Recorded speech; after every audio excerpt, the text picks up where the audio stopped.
Halo, Assalamualaikum. Kembali lagi dengan Ibu Ami sebagai guru BK. Materi kali ini kita akan membahas mengenai kenali bakatmu untuk masa depanmu. Nah, materi ini adalah materi lanjutan dari ulasan video yang sebelumnya, yaitu mengenai bakat dan minat. Kenapa sih Ibu bahas kembali? Karena ternyata dari hasil evaluasi layanan yang kemarin, masih banyak loh dari kalian yang belum mengetahui apa itu bakat, dan juga masih banyak juga yang bingung menentukan bakat yang ada dalam diri kalian itu apa. Maka di sini Ibu akan membahas lebih dalam mengenai macam-macam bakat dan juga terkaitannya dengan pekerjaan yang nantinya dapat kalian pilih. Baiklah, mari kita simak. Nah, sebelum kita bahas lebih lanjut, maka di sini kita mengingat kembali materi yang sebelumnya.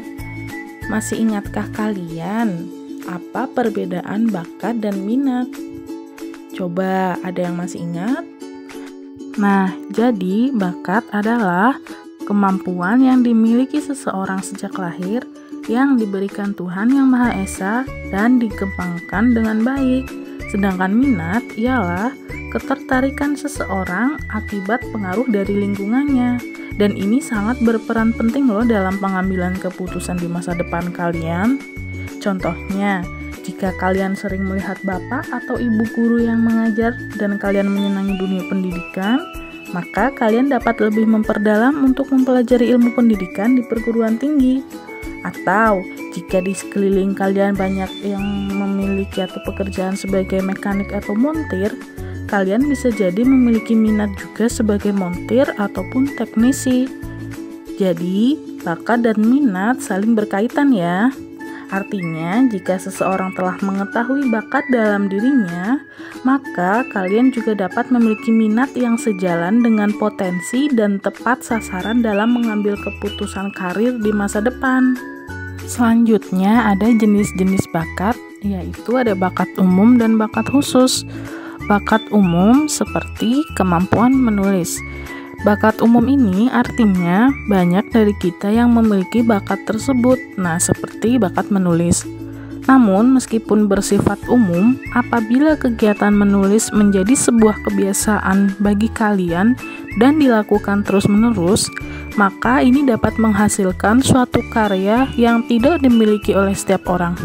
Nah, kesempatan inilah yang seharusnya dapat dimanfaatkan oleh kalian, entah untuk sekedar mengembangkan hobi atau juga dijadikan sebagai peluang usaha. Nah, selanjutnya ada kemampuan berbicara. Kemampuan ini menjadi salah satu bakat umum yang dimiliki banyak orang juga.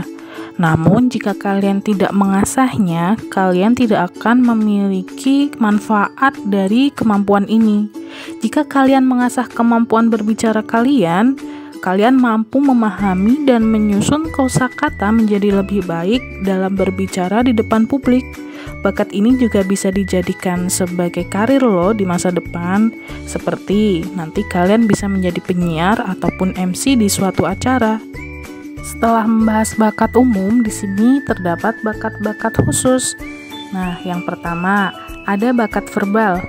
Bakat verbal ini berkaitan dengan hal-hal yang diucapkan atau diungkapkan dalam bentuk kata-kata. Contohnya saja, dalam keseharian, kalian suka bernyanyi, mendongeng, berakting di depan cermin. Itu adalah salah satu bakat verbal yang dimiliki kalian sejak lahir. Nah, di mana kalian hanya perlu untuk mengelola intonasi vokalnya agar menjadi lebih baik, dan juga kalian dapat mengembangkannya untuk pilihan karir di masa depan kalian.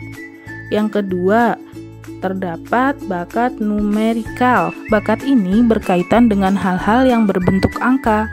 Nah, jika kalian di sini suka dengan pelajaran matematika atau pelajaran yang berkaitan dengan angka, bisa jadi kalian memiliki bakat numerikal ini. Nah, kalian juga bisa mengasah bakat kalian ini untuk nantinya menjadikan sebuah pilihan karir kalian di masa depan. Contohnya, kalian dapat menjadi akuntan ataupun kalian bisa menjadi guru matematika di sebuah sekolah pendidikan. Yang ketiga ada bakat skolastik. Apa itu? Bakat ini berhubungan dengan kata-kata dan angka. Jadi perpaduan dari dua yang tadi ya. Bakat ini memiliki kemampuan kata dan angka, meliputi kemampuan penalaran, mengurutkan, menciptakan hipotesis, berpikir dalam pola sebab akibat. Kelebihan lain dari bakat ini yaitu jika kalian memiliki bakat skolastik, kalian memiliki kemampuan untuk pandangan hidup yang lebih rasional. Contohnya, pekerjaan yang mengembangkan seseorang dalam bakat ini yaitu ilmuwan, programmer, dan juga akuntan. Yang keempat ada bakat mekanikal. Bakat ini berkaitan dengan prinsip umum ilmu IPA, tata kerja mesin, perkakas, dan alat-alat lainnya. Kemampuan semacam ini bisa saja akan mengantarkan kalian menjadi peneliti, pekerja otomotif, ataupun teknisi mesin dan pekerjaan lainnya. Nah, jika kalian sejak dini sudah menyenangi hal-hal yang berbau mesin, seperti kalian suka mengutak-atik motor ataupun mesin elektronik, kalian berarti memiliki bakat mekanik yang tidak semua orang memiliki bakat tersebut loh. Jadi, asah terus bakatmu ya. Selanjutnya, ada bakat relasi ruang atau biasa disebut spasial. Seseorang yang memiliki bakat relasi ruang biasanya memiliki kemampuan mengamati pola 2 dimensi dan mampu berpikir dalam 3 dimensi.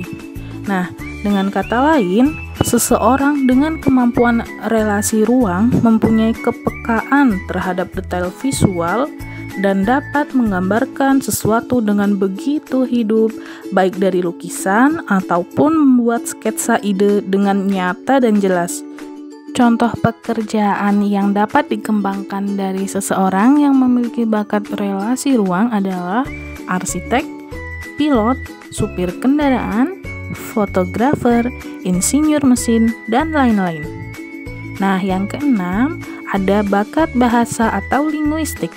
Seseorang yang memiliki bakat ini biasanya memiliki kemampuan penalaran analisis bahasa yang baik, di mana pada kemampuan semacam ini kalian dapat menjadi jurnalistik, penyiaran, editing, hukum, pramuniaga, dan lain-lain.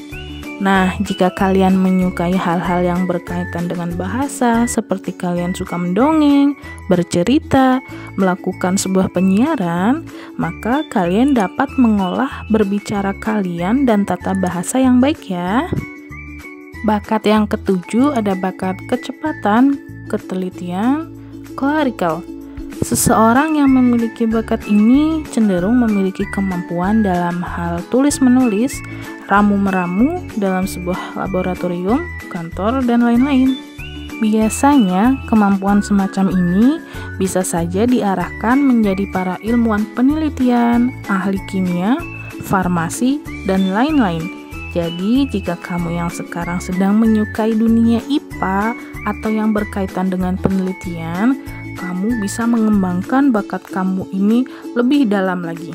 Selanjutnya, ada bakat abstrak. Seseorang yang memiliki bakat abstrak cenderung menyukai hal-hal yang berbentuk diagram, pola, ukuran-ukuran, rancangan, bentuk-bentuk, dan posisi lain yang berkaitan dengan keruangan. Nah, contoh dari bakat abstrak ini yaitu seorang arsitektur yang dapat menentukan pola, bentuk, tata ruang dalam sebuah bangunan. Kejelian dalam menentukan pola menjadi kelebihan seseorang yang memiliki bakat abstrak ini loh. Selain itu, seseorang yang memiliki bakat semacam ini bisa jadi akan menjadi desainer yang hebat. Jadi, jika dari sekarang kalian menyukai gambaran hal yang detail dan berpola, maka bisa jadi kalian memang memiliki bakat abstrak ini. Nah, jadi bagaimana? Sudah tahukah kalian bakat yang ada dalam diri kalian? Jika kalian masih bingung, silahkan kalian bertanya pada seseorang yang dekat dengan kalian, atau kalian dapat berpikir kira-kira hal apa sih yang sangat kalian senangi. Nah, di situ kalian dapat mengembangkan mulai sekarang ya. Semoga materi kali ini bermanfaat untuk kalian dan kalian dapat menemukan bakat yang sesuai dengan kalian. Terima kasih.